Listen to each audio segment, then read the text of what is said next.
Listen, Never in my life associated the word boring with baseball. We know what's up. Me? Yeah. Famous? Yeah. And I'm like giddy over there smiling like, we're about to win this shit. Did everyone give you crap? Give me a good host story. I'm not picking it up. We both love the game. we talk about it every day. Getting on baseball. Having some popcorn, you're fooling around your phone. I'd have to wait in line for 3 hours. Hang on, because it's about to be a wild ride. Guess what? There's no human being on the planet I'd rather be talking to more than Alonso. Not even close. Nobody. It's so good to talk to Alonso. West Coast bias. I am so psyched, Alonso, to talk to you, to see your smiling face, and also for just to think about all the great things that are ahead for you is coming around the corner. So I just wanted to say that you made my day. So thank you. You made my day when you text me earlier, even though it wasn't the best of circumstances. Obviously we've been we're working on some stuff for the postseason because I've been away dealing with stuff, but we got some postseason stuff. But let's not bury the lead. Arguably the best pitcher in the live ball era, I said it, is calling it quits. I know. That's just, we can't, guys retire, guys sort of retire, guys drift off. I don't know who I would be talking about, but there's some guys where we have to take in the middle of the pennant race, in the middle of the chaos, we really have to take a beat and appreciate and tell people, scream people from the mountaintops, what exactly this guy was all about and what is all about. And of course, we're talking about Clayton Kershaw, the guy that you just mentioned. With that in mind, the thing that jumps to me, Alonso, is, do you think that Clayton Kershaw, and maybe you don't have a great perspective of this because you've been in the middle of it, but do you think he's appreciated like he should be? That's a great question. I think we all as humans, and I've learned this firsthand too, with real life stuff over the last year, I think we take a lot of things for granted, right? I think in the moment, akin to the Boston Red Sox 20 years ago, that's a very special run that the Red Sox had. And in the moment, I don't think any of us as baseball fans, as Red Sox or Yankees apologists, really realized how special that moment was in history. The hate, the real hate, the rivalry, them playing each other in the postseason, the World Series run. And really what it really puts it into perspective is you're looking 20 plus years after the fact, and it's on Netflix. And that's kind of what puts it into perspective, right? And then from there, you hear the behind the scenes stuff from guys like Tech, David Ortiz, Big Papi, Pedro Martinez, from his perspective of, and even kind of some of the other stuff that you kind of forgot about. Like, I had forgotten about the Nomar Garciaparra stuff. Yeah. And I don't live in Boston, I'm not a Red Sox apologist, but that was a big kind of thing, right? So you forget about that stuff. It's the same kind of with Kershaw. Kershaw's it's been 18 years, it's flown by like this. And Father Time is brutal, right? And in that time, NL MVP, 3-time Cy Young, 11-time All-Star, 2-time World Series champion. As it sits right now, a 2.54 ERA, which is the lowest by any live ball pitcher with 250 plus starts. A 1.02 WHIP, which that stat is relatively new if you really think about it, but lowest by any live ball pitcher with 250 plus starts. A 5.90 OPS, lowest by any live ball pitcher with 250 plus starts. So, that's kind of how you make that argument that he might be the best regular season pitcher of the 100 plus years. There's always going to be that caveat of the postseason stuff. But where I think that's truly unfair is Greg Maddux wasn't a great postseason pitcher. Randy Johnson, same. You can make that argument, but those are the greats. Like those are the dudes. And as he said in his press conference, baseball's really hard. It's a really hard sport. And to do that every day, and we're seeing it, with the Red Sox, we're seeing it with the Dodgers. You get into these kind of ruts where you're just on the struggle bus for a while because the season's so long and the game is so hard that it makes it really difficult to just be that consistent for that long. And that dude, with all the injuries that he's been through, back injury, back surgery, toe surgery, knee issues, like all these things, still you can make the argument that he has all of those kind of accolades. And listen, here's the thing about Kershaw. That dude doesn't give a damn about the individual stuff. He really doesn't. If you know him on a personal level, if you've ever interacted with him, what matters to him is the team. It's the team aspect. Like he alluded to it a bunch in the press conference too, is the group of guys is what he's going to miss. And I mean, you know this, having traveled with baseball, there is nothing like the traveling circus that is a baseball team. If you're lucky enough and privileged enough to be in a clubhouse, that's a camaraderie that's rare, that you don't really come across. And so, you know, for him to be that candid too was kind of cool. But when you look at the dude, when you look at the career, you look at the guy, it's really hard to sit there and be like, okay, I forgot about this, I forgot about that.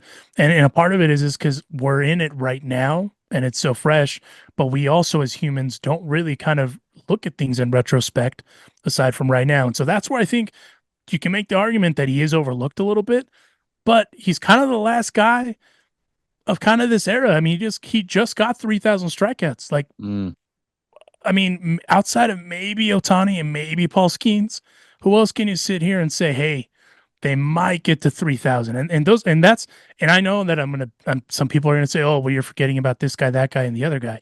If you look at those guys' stats, they're probably nowhere near to that clip either. And that's just kind of the trajectory of baseball today from when Kershaw started back in 2006, at least in the show. Yeah, and well said. And one of the other stats that's going to jump out, because anybody who asks, oh, well, what about Clayton Kershaw in the Hall of Fame? Then you don't know Clayton Kershaw. I mean, you don't know what is what. And honestly, Alonso, there's probably some people, some casual baseball fans, they say, oh, yeah, Clayton Kershaw, he's good. Yeah, he's been good. He's been good for a long time. But they don't understand he has a WAR of over 80. They don't understand. Insane. Right. And so they don't understand this is a first ballot Hall of Famer, not even a question.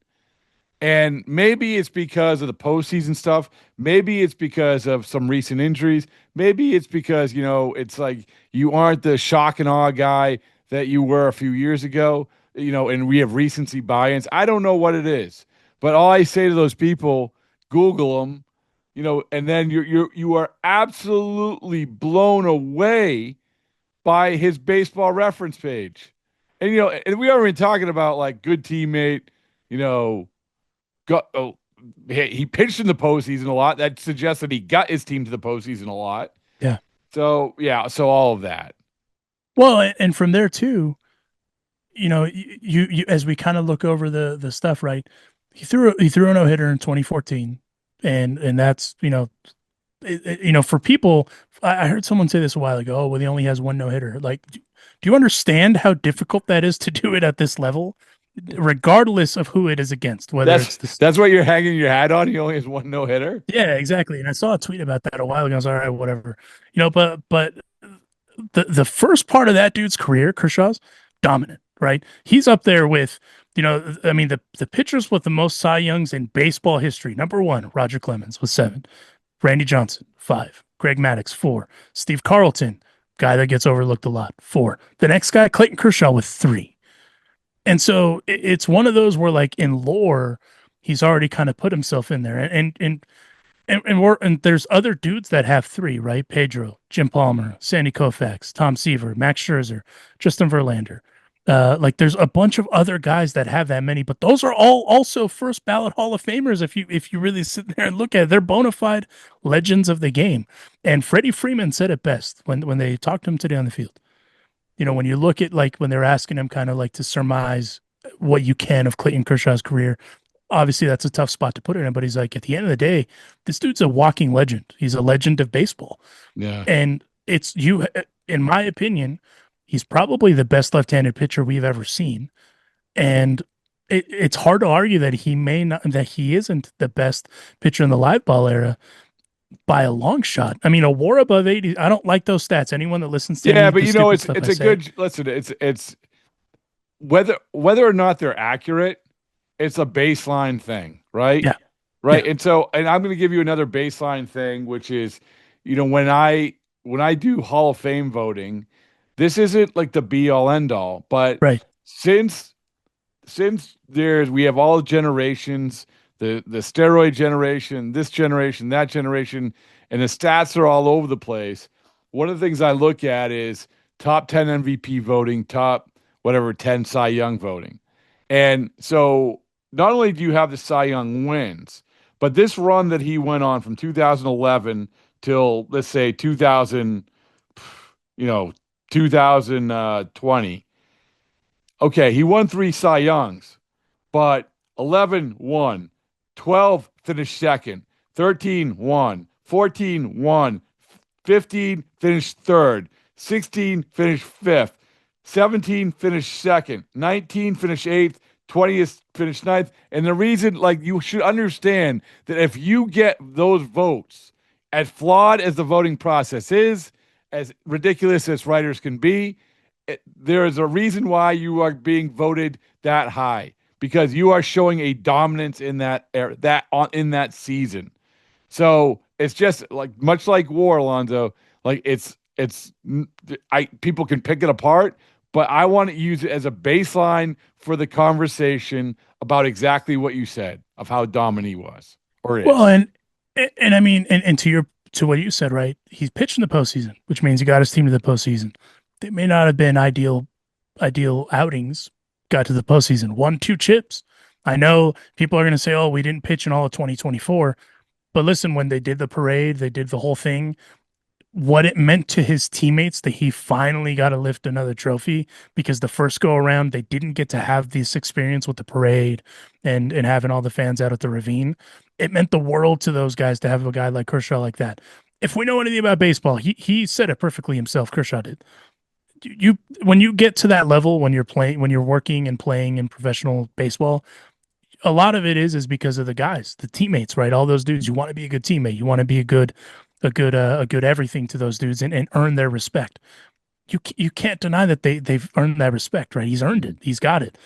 But from there, if you tell me that this dude is not a first ballot Hall of Famer, I am going to swing on somebody. No. Because, and I know you're not going to, but there's going to be a guy. It's not even like there's some guys. It's a question, Alonso. This isn't even a question. It's not even a question, and it won't be. It won't be. You can't be, because you have enough guys now who are trickling into the Hall of Fame. It's not even close. I mean, and honestly, I'm going to go back to the WAR stat. Is that right or wrong? A lot of writers, what they're doing to start the conversation is immediately going to war. That's what they're doing. Yeah. Yeah. So, yeah. And even then, Clayton Kershaw pitched for the preeminent franchise on the West Coast. I know there is some bias there because of the dumb hat that I'm wearing, and I'm an apologist, but you can't deny that it isn't the franchise on the West Coast. Outside of the run that the Giants had, it's been the Giants and the Dodgers. That's it. And those are the 2 teams on this side of the country. And so, for me, it's one of those where you cannot question what Kershaw has brought to the forefront of not even just the Dodgers, but baseball history. Mm-hmm. Dominant left-handed pitcher. Dominant. Like the next guy, I mean, aside from the Randy Johnsons of the world, you really have to go back to like the Sandy Koufax, who kind of moved the needle in that aspect. No disrespect to Valenzuela, no disrespect to any of those guys, because the Dodgers have had some damn good left-handed pitchers. But from there, with what he's just done, 18 years through all of the injuries, hustled through the longevity, and then this year on his walk year, having a lights out year, like to go out and to see him doing what he's doing, you can tell not only that he's having fun, but he's going out on a high note and going out, the way that everybody should go out is kind of on top, if you will. Really, there's still a lot of baseball to be played, and they have an ultimate goal of winning a championship. But there's no doubt in my mind that this dude is probably the best left-handed pitcher we've ever seen. But probably and you can make a good faith argument that the best pitcher that we've seen play in the last 100 years, like that's, and I think a lot of it, like you said, is the recency bias. Like in 2031, I'm going to try to go to Cooperstown. Shout out Josh Rawitch, because I'm going to ask you for some tickets to that. Yeah. But that's the one of like, there's a couple things that you highlight when you go to Cooperstown, right? For me, I want to see that guy go in, not because he's a Dodger, but because he's a legend of baseball. He's a pitching legend. He's a legend of the sport. And you just have to, in order to tip your cap to a guy like that, it's deserved, because that's what he is. He's a legend. Yeah, and he's when he does get in, it's not going to be. And this isn't a disrespect to guys who sneaked in, but it's not going to be a guy who sneaked. The first ballot guys are different. It's just different. Yes. And we go back to the postseason. 32 postseason starts. So he doesn't get 32 postseason starts unless he's really good. Like the point is he got his teams to the point where he could have 32 postseason starts. Yeah, and here's the thing. He has a record of 13-13, right? He's got an ERA of 4.49. I know that some people look at it as that's egregious, but he's also got 213 strikeouts and a save in 39 appearances in the postseason. That's still, all things considered, you had 39 appearances in the postseason. You had the ability to pitch in the World Series. You had all those things. There's not a lot of guys that can say that. Yeah. There's plenty of guys that don't even have a single playoff appearance. No, absolutely. And one of the exercises I love going, and anybody who's been around for a while, is going back to their draft. 2006, he was the 7th overall pick in that draft. I'll give you $1 if you can name the 6 ahead of him, but that's okay if you can't, because I could not even come close. I'll just rattle them off. I know Andrew Miller, I know, is one of them. Andrew Miller was picked right before he was. Right before. Evan Longoria. Yeah, good one. Yeah. And he was third overall. That's it. That's probably all I can't remember. Koshaver was the first overall pick. Greg Reynolds was the second pick. Obviously didn't work out that well. Longoria. Brad Lincoln. Oh. Braden Morrow. So correct me if I'm wrong, because he may have been the year before. Was Scherzer drafted that same year too? Scherzer, same. Yeah, he was the 11th overall pick by the Diamondbacks. So if you go by, let's see. So Brandon Morrow, who he did okay for a little bit. I'm just going to go to WAR. In that draft, you have, or at least in the first round, Kershaw 80.4, Scherzer 76.5, Longoria 58.9, and then there's a big drop. Lincecum 19.5, Ian Kennedy 16.5, friend of the program Adam Ottavino 15, Morrow 11.1, another friend of the program Daniel Bard 8.4. Wow, Andrew Miller only ended up with 7.7. That surprises me. For some reason, I thought his would be a little higher. Yeah, because he had a good run at the end there. Yeah. But yeah. So let me ask you this: the guttural feel that you had when you heard this, were you okay? I kind of saw this coming. Were you sad? Were you all right? This is going to be a great run. I'm glad he's doing it now, so they have all this motivation. It's going to be a great storybook ending. Was this, hey, you know what? What's he doing? He's pitching well. He can still pitch. Like, for you, what was the feeling? I think right away I was like, good for him, because he's going out on his shield, on his terms, kind of however you want to look at it. Because the thing I know about Clayton is he's not the type of guy that like that he's very he's methodical. Right. He's very into routine. He's into all that stuff. And if you've heard any interviews, he's eating like the same breakfast every day on his go day for now 18 years. Right. And so he's very type A. So for him to kind of be able to relinquish control and go about it this way I was stoked for him. I was stoked for his family. I think, I don't know if he's really doing it to really try to maybe get the guys up a little bit, because at the end of the day, if you can't get up for the postseason, then what are you playing for? Yeah. That's kind of how I look at Yeah, it. I don't think that's the case either. I think he's probably just listen. This is exhausting, and I Yes. got and also I got a family and I'm moving on but to your point about his injuries and what he's done to be as good as he has, obviously anyone will tell you you get to that age, you go through as many physical ailments as he has to get ready is exhausting. And at some Yes. point, it's exhausting to do it anyway, but then it becomes doubly exhausting. And at that point in his life, he's like, really? Do I want to do something that's triply exhausting? I don't know. Well, and he's after really kind of checking off the box of 3,000, it's kind of one of those like, what else is there to do? Yeah, throw a perfect game, but is it going to change kind of the No. legacy one? No. And so it's one of those where I think he also was, and he talked about it, that he's at peace. He said in his presser that he's kind of at peace with where everything is at. But I think more than anything, he alluded to it quite a bit. He's got four, as he keeps saying, 4.5 kids. He's got one on the way, and he's ready to just kind of be a dad, right? And I, tip of the cap too to his wife, because he talked about he read something his wife sent him where it was kind of from her perspective, or her perch, I believe is how he said it. Where she's talking about wrangling the littles and bathroom runs on the concourse and diaper bags and all these things, and that's the part I think that gets really overlooked with the grind of baseball is the family aspect. You're at the ballpark, at the field, 10, 12, 15 hours a day sometimes. You're with these guys for 9 months out of the year. You're home, but you're not home, and so it's one of those things where you kind of look past all that. And I know how important family is to Clayton. I mean, he's alluded to it quite a bit. You see him with his kid at the field, and it's one of those where I think he just, what, it's time. I've kind of done everything I can do, and it's kind of also in the sense of like, this was Clayton Kershaw's team for a long time. He carried the team on his back, and a part of it, I'm sure he's okay being like, hey, you know what, Shohei, take it. You can have it. I'm good. I've done my part. Now it's kind of your time.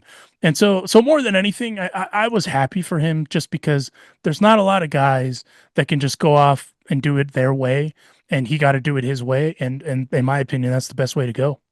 Well, today will be remembered in the history of Dodgers for two things: the day that Clayton Kershaw has announced that he's retiring, and the day they re-signed Matt Sauer to a minor league deal. Hey.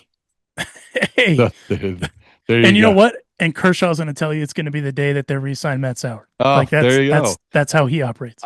So the last thing is, Alonso, I want to talk to you about your Dodgers just a little bit, about how you feel. We were talking about this, that when producer Evan did the power rankings, I had demanded that he put the Dodgers at number 5 in terms of panic. And because he was thinking of the teams that were on the cusp of making the playoffs. And I said, no, the Dodgers are going to make the playoffs, but the expectations for the Dodgers are completely different, and that's their lot in life. That's just what it is. Yeah. When you have over under win total of 104.5 to begin the year, there's expectations. And even though you're not going to reach that win total, still you can get the ultimate goal, and you're still, perceived good enough. So as we sit here going into the last week of the regular season, what's your take on this team? They have all the depth pieces that they need. They have all the bullpen pieces that they need. They have, they obviously, we don't even need to talk about the names on the offense. They have the pieces. Now it's a matter of kind of, hey, let's bring this back in, if you will, to just kind of, the basics. Hey, we can do this. And Tanner Scott alluded to it. I feel horrible for Tanner Scott, because he's been just getting flamed all over the internet. Is it warranted? To a certain degree, yes. I mean, you're speaking of expectations, you signed a $72 million offseason deal for a reliever, the biggest one of the offseason if I recall right. And that's a lot of expectation, a lot of pressure, right? And he hasn't lived up to the hype. And so there, and there's other examples of that, right? But I think, all things considered, these dudes have all the ability in one place. They have it there. Now they just kind of have to get it together and figure it out. If we learned anything today about Kershaw's thing is, and Clayton said it there, they were all there for the sending off. which tells you how tight this team is. Sure. And so I know that they know more than anyone how hard this is. You know, you see Max Muncy going through the motions, Freddie going through the frustration, Mookie, so on and so forth. And so my overall feeling is, I think it was today or yesterday, Tanner Scott talked about it, where he said, sometimes you kind of just have to say screw it and just kind of throw everything out the window and just play ball. And so I think that's kind of where they're at. And if we saw anything after that Phillies game last night where they just rocked them, they know they can do it. They have all the ability in the world to do it. Now it's just they have to go and execute. I said this to a friend. The Phillies are their biggest kind of the biggest problem in front of the Dodgers. They have, just like them, they're built similarly in the sense of they have the starting pitching, they have the bullpen, they have the depth pieces, all that. The difference is the Phillies right now are executing where they're supposed to be. The Dodgers are starting to get there. And if we've learned anything about the postseason, it's the team that gets the hottest that usually kind of makes the longest run. Not always, sometimes. Last year, that wasn't the case either. But at least it gives you kind of, you're playing with house money. You're able to get through and you're able to like, oh, that's right. This is how this works. This is how baseball works. And so I think if they can get back into that, that's what makes them the most dangerous team in the postseason because they have everything. And it doesn't hurt that you have the best baseball player on the planet. Yeah, I feel like it's also when sometimes the pieces of the puzzle just all of a sudden drop down and just fit. Like if you look back at their run last year, that's kind of how it felt. Like obviously, they're running on fumes, with the pitching, but a big part of that made it work was their bullpen. All of a sudden, it just fit, right? They knew exactly all the way to where the last piece was obviously Walker Buehler doing what he did, but forget about that. Everything Trinan, like knowing what Trinan could do at that key moment, knowing what, all these guys could do, and it just fit. And I think that's going to be the biggest thing. And what I could see happening, Alonso, is that the Dodgers, all of a sudden, they land in the postseason and everything just fits just perfectly.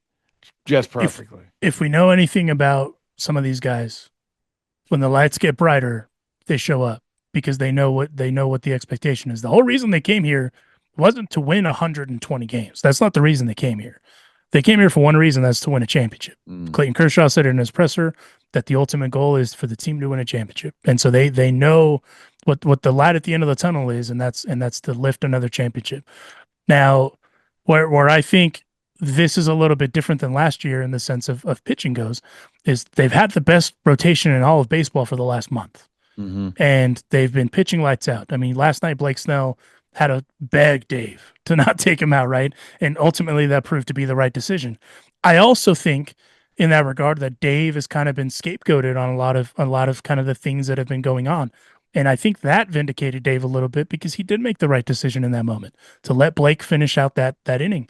And so sometimes even those sorts of things go a long way with morale in the clubhouse to be like, okay, we can do this. And I hope that that's kind of a defining moment going into the postseason where everyone kind of looks back like, hey, if we can do this there, we can do this now. And so that's where I think it's going to be kind of the litmus of it all. But listen, man, if the Phillies and the Dodgers meet at some point in the postseason, inject that directly into my veins. So good. So I tell you what, being around Citizens Bank Park in the postseason, yes, I tell people it's next level. It's just next level because, and this isn't a disrespect to a lot of the other parks, including Dodger Stadium, but the way that I explain it, Alonso, is that the standing room is 4 deep, and the fourth row, the person in the fourth row of standing room is living and dying with every pitch, trying to enact their will on the field. Yep. And that's what they're doing. They're not trying to get the noise meter up. Like I went to the World Series, Arizona and Texas. That's what it was. Let's see the decibel meter, how loud we can be. That's not what we're talking about. We're talking about enacting your will onto what's going on in the field. And I love the Dodgers fan base. I love the Dodgers fan base. It's different than the Phillies, but it's still like so unbelievably like, hey, circle the wagons. We're gonna beat you, and this is who we are. So yeah, I'm just jacked up, man. I'm ready for the postseason. I mean, at the end of it, right? The Dodger. I mean, if you've not been at Dodger Stadium for a postseason game, if you have the ability to go, go. Just go.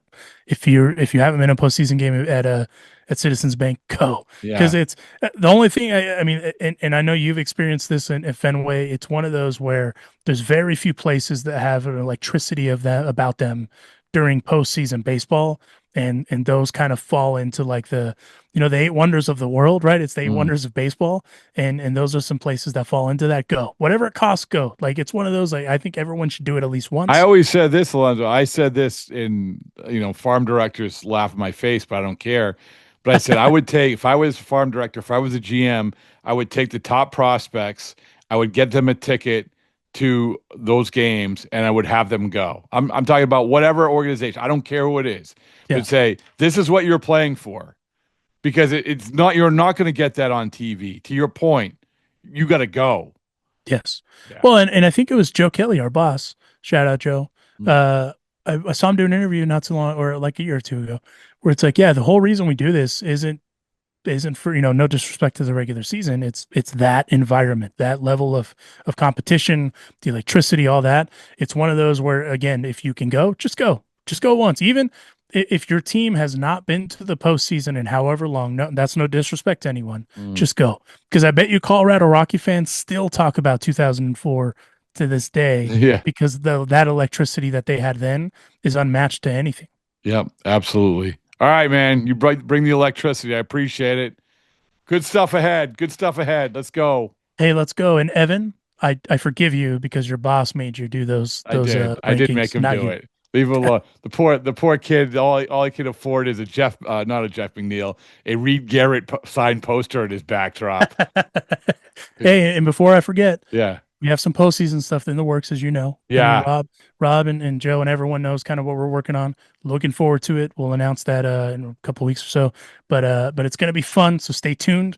I believe that's called a tease. I am really bad at them, so I hope it's a big market tease. Excellent job. Excellent. Yeah. That's one of the many reasons I'm super psyched. It's going to be great. But thanks, man. Appreciate it. Good to see you.